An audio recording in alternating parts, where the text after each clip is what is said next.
Arirang Special.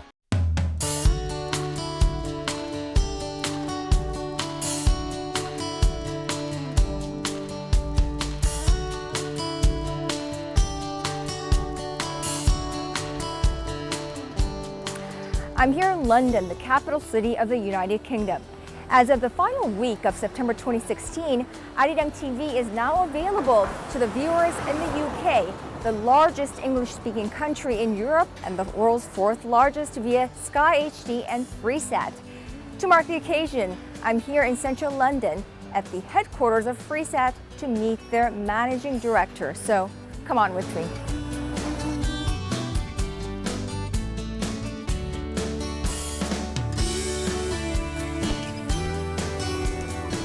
Hello, hi, Alistair. Hello, welcome Hi. to Freesat. Oh, hi. Well, thank you. Thanks for inviting us to Freesat. So this is your Freesat headquarters in central London. Yeah, here are our offices and this is our service. Welcome.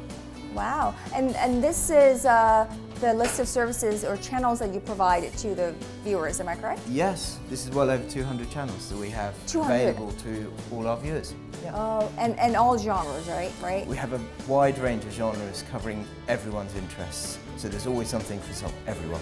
You have news and current affairs, obviously. Yes, absolutely. Yeah. So that's probably one of our biggest genres where we're very proud of our news content. Oh, so are these TVs show all of your channels all over the world? So this one on the left is monitoring. So basically they're monitoring all the services all the time and checking the services are working. Well, what is this? So that tells you which channels are up and whether there's any challenges with any of the channels and any gaps, and then they're continually checking those and they're refreshing. So that's actually on an Irish one which we're doing a project for, but they'll flip to keeps oscillating, then all our different channels keep popping up and they'll be testing. So including Arirang? Yeah, there you are. Right there? Yeah. Oh, wow. So you'll be testing you because you're coming up live Oh, today. So these guys I see. are here. Testing.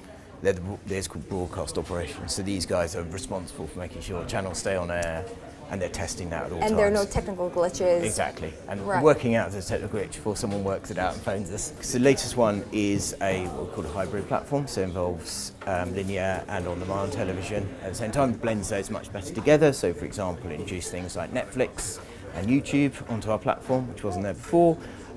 We've also got introduced the remote record, remote control companion app, and it introduced a much better user interface and user experience. Right, so you're really catching up with the times. I mean, having YouTube on your platform. YouTube's really good. It's really popular, and so is Netflix. They're like, I think Netflix, they're the two most popular on-demand services after the BBC. So. Right. You guys started off as a joint venture between BBC and ITV. What does that mean? So a joint venture is where two organisations come together to work on a single objective. So in our situation, both BBC and ITV recognised there was a need for free-to-view television via satellite platform, which is satellite is a really strong platform, but Sky was the only option for people which you have to pay for, and that didn't seem right to them. BBC and ITV are both large organisations. ITV is a FTSE listed company, and the BBC is a very large public sector funded company in the UK. So what that means is both of them have significant financial strength, and that we can rely on them to make payments to us when we need them.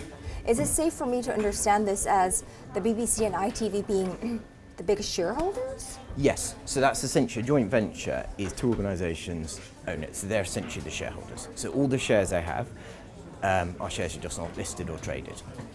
So that's what a joint venture is. Right. So the two partners own the shares in the company. Where do you see yourself in the next 5-10 years? For Freesat? Yes. Freesat, I think we see ourselves as a company that will continue to evolve and grow as a platform, become more significant as a platform, and we will continue to strive to offer new features and products to our customers as their needs evolve.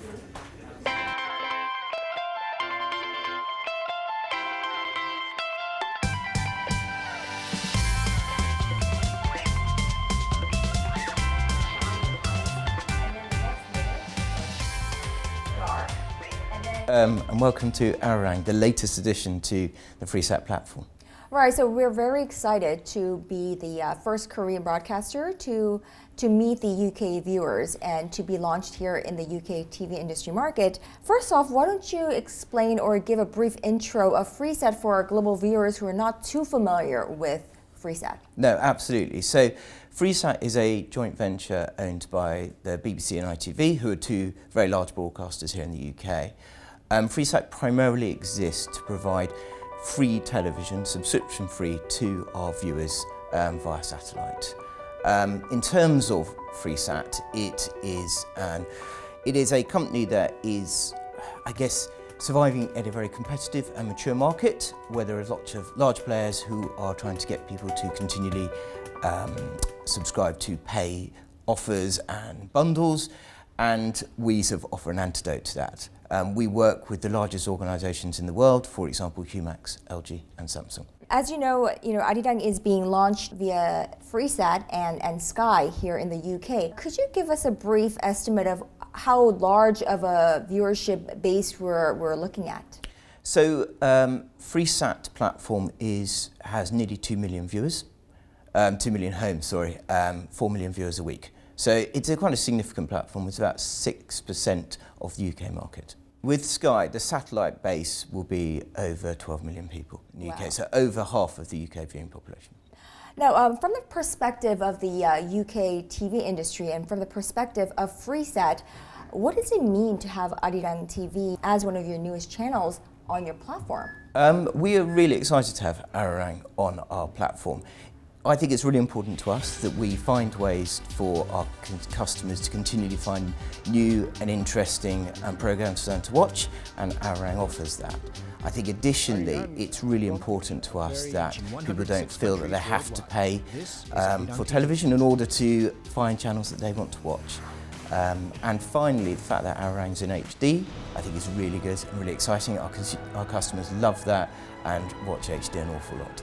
You've been in the television industry for quite some time now. I know that you started your career at Sky as well. Yeah. What would you say is the current status of where TV service industry is? I mean, especially in this changing times, in the face of challenge from online streaming and whatnot, what is the key factor in driving this market forward? I think that's a really good question. I think there's 2 or 3 things going on at the moment that are worth talking about.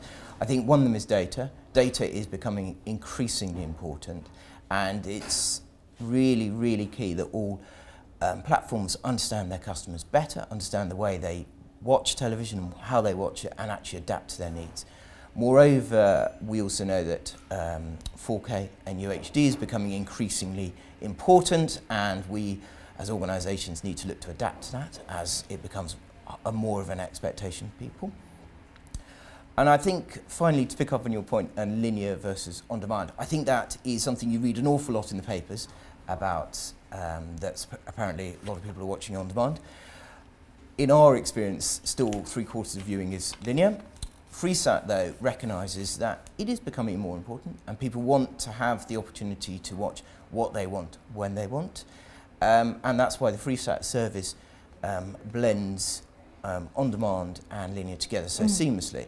And I think that is a really important thing to do. And the way we do that is we've got things like our recommendation service, which is editorially curated, where we sort of actually bring together the best of both those contents. And that's something we'll continue to do in line with our customers' ever-evolving needs. What are some other trends, if you will, that you're witnessing in the TV service industry, especially here in the UK, but just generally all over the world?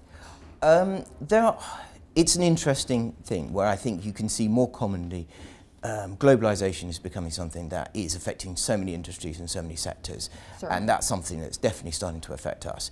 If you think about things like the manufacturers like Samsung and LG, they're continually looking to try and develop global TV models.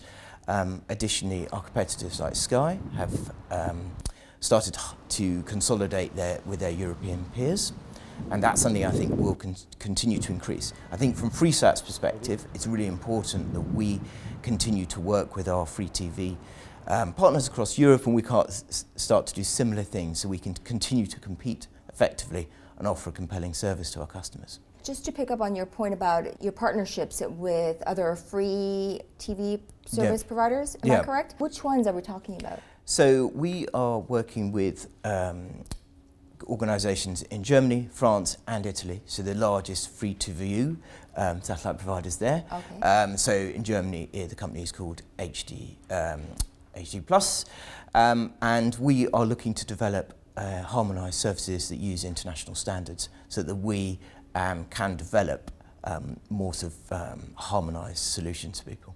To reach out to more viewers all around the world, Arirang TV's new edition is part of that goal.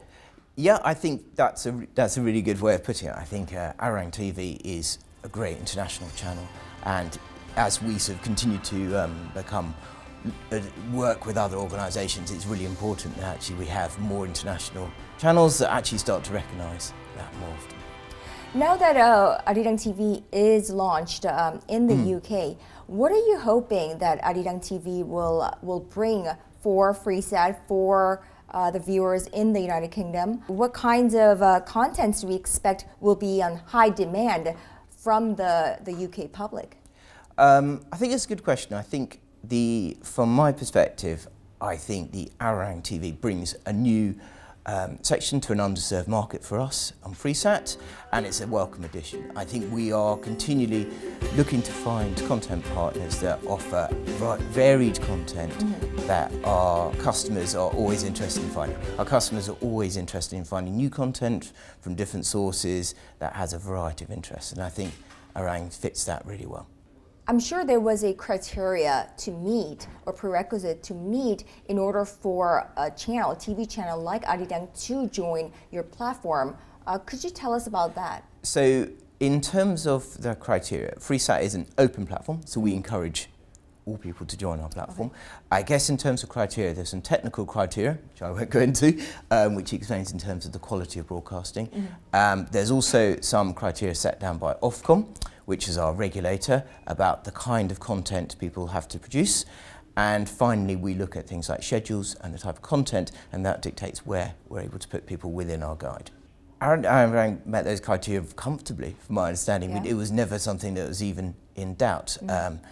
Angie, who is our head of content partnerships, from the first time she met me, was very confident that the quality of your content and your schedule were going to be a very compelling addition to our platform. From a personal point of view, what are you most interested about Korea?